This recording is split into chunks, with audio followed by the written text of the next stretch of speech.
Hi, this is KCCK's Culture Crawl. I'm Dennis Green, and my guest today is Tim Hankewich, in to talk a little Disney. Yeah. It's Disney time. It kind of comes around in the pop series, kind of comes around every few years. Yeah, I think the last time we did a show like this was around 5 years ago. And it's a full production. You know, everything Disney does is so well managed in terms of its quality control. We're talking about a symphony concert that features all the great tunes and melodies and musical moments from all the great classic animation series. And so in addition to that, there's movie segments, storyboards, and some also recently rediscovered artwork for some of these original Disney cartoons that came out. And so with that, plus a group of 4 really talented singer-dancers, every major theme is going to be covered in this program. So whether you are a fan of classic Disney or more contemporary Disney, it's all going to be covered. Well, and of course, as you know, your artistic committee works with you to choose the repertoire for the programs throughout the year. This is a little bit more off the shelf. You say it's time for Disney, and they hand you everything. It is a preformed package. You're absolutely right. When you're putting Pops programming together, you have 2 choices. You either home grow something, and by that I mean, for example, our Christmas concert, where we use local talent and local resources, and it takes a lot of time and energy to come up with a program like that. Worth it. Well worth it, but it really burns out the staff.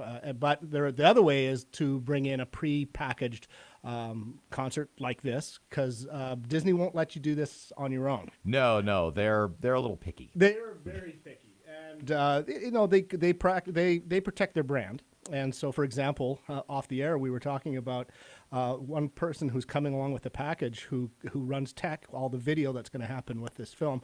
His name is Ted Ricketts, and he's a pretty big deal in the musical world of Disney. He made a lot of orchestrations for the movies and a couple of tunes themselves, Pirates of the Caribbean, for example, and he's working tech. So he is there for quality control. So he's just running the light board. Just running the light board, sort of. Yeah, but he is there for quality control.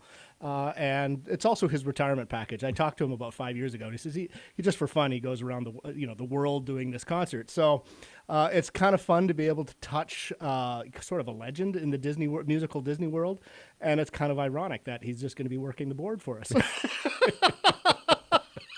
So, and this is a true multimedia show. It sure and is. that's another thing that has grown. I mean, I have seen Disney Pop concert series performances, but this is, you not only mentioned clips from the movies, but original art and storyboards, so things that people have not seen before. Correct. And you also said not only singers, but they dance. Correct. Too. Yeah. So this isn't just a concert of Disney medleys for orchestra. No, they're actual tunes of artists singing these great classics like Let It Go, or from Aladdin, or from Lion King, all the great Beauty and the Beast, all the great ones, and also some of the classics. I think we have another we're doing Mary Poppins, for example. Nice, so this program, so it does reach back. It's not just the stuff from the current Broadway shows. It's designed for the entire family, the young kiddies, but also to the adults who grew up on some of the classics. There's one tune we're doing from the Jungle Book, which is just absolutely hysterical.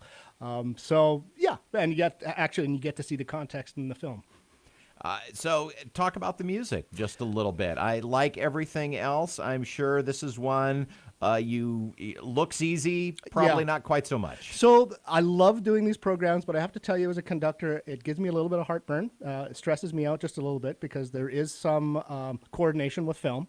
And for those of you who went to our production of The Wizard of Oz, it's sort of like that, where the music has to land at certain places with the video, and at the same time, the live aspect of accompanying the singers. Well, unlike doing the movie sound, being the soundtrack to the movie, you've also got live singers that you have to get into the mix. And because the music goes from one famous tune to another famous tune to another famous tune, I have split seconds to get the tempo right.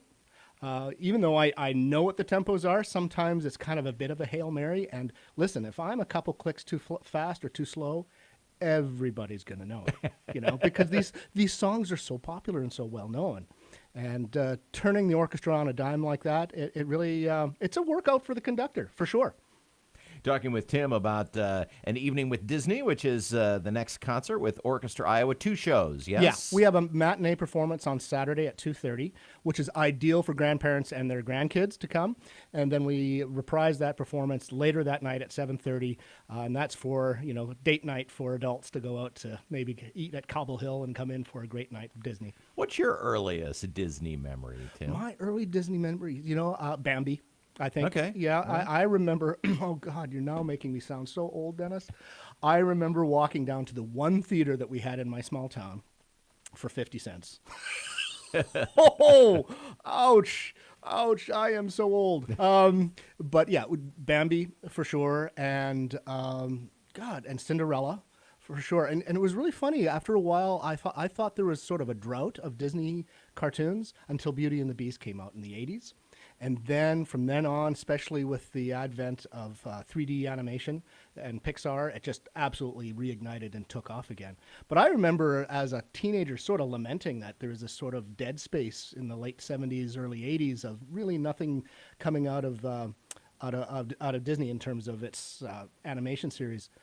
But then all of a sudden Beauty and the Beast came out, and now, they've now turning into Broadway, So Broadway, and then redoing all the animated movies as live action or computer-generated between you and me, movies. I don't think is as successful. I mean, there's something magical about either 2D, actual old-style animation, or even the 3D computer animation. There's something about the fantasy that evokes, whereas I'm not a fan of doing sort of the live version of it. It'll be interesting to see if kids whose first exposure to Disney is, say, with the, say, live action, but it's not live action, it's computer-generated Lion King, for example. If that ends up being as landmark and experience for a child born today as the Lion King was for my kids I had a when friend they were growing up. Yeah, I had a friend who worked on the project of The Princess Frog and the Frog. And that was probably the last 2D animations they had already that came out after Toy Story, and it was it was a real throwback. It was a real throwback, and the reason that they did it is they wanted to keep the art form alive because it's really hard to find animators, old school animators these days. So, and every frame, even the sketches that they were doing when they were just pitching ideas, every frame and every scrap of paper is locked into a vault. Nothing goes in the garbage in the Disney complex. Yeah, they put it. It's kind of like Fort Knox for artists. It's buried underneath Disney World along with Walt Disney's head, as legend has it. Yes, as legend has it. Well, as usual, we've kind of gone off the rails here today just a little bit, but it's good. It just sounds like a fun evening again for all ages. Right, you got to come. Yeah. I mean, last time we did this, we sold out, and so this is a time to really come and make sure your family gets to see this because when you go see a Disney production, I mean, you're seeing the whole thing. But what is often given short shrift is the music itself, because this music was created not only to advance the storyline, but to touch the heart of the listener, and to actually have the music forefront, and the video as backdrop. It really puts the music in a whole new world, so to speak. I see. I see what you did there. I know. It's Orchestra Iowa and Disney in concert with professional singers coming in. And movie clips, art that you've never seen before. It's just going to be a great night. Right. 2 shows at the Paramount Theatre on Saturday, February 22nd. And people can get tickets at the website as usual, which is? artsiowa.org artsiowa.com or orchestraiowa.org. Well, have fun this weekend. Thanks, Tim. I sure will. Thanks. You can hear the Culture Crawl live on the radio most weekdays at 10:20, or download the podcast, watch or listen on your own schedule at kcck.org/culture, or using your favorite podcast app. I'm Dennis Green.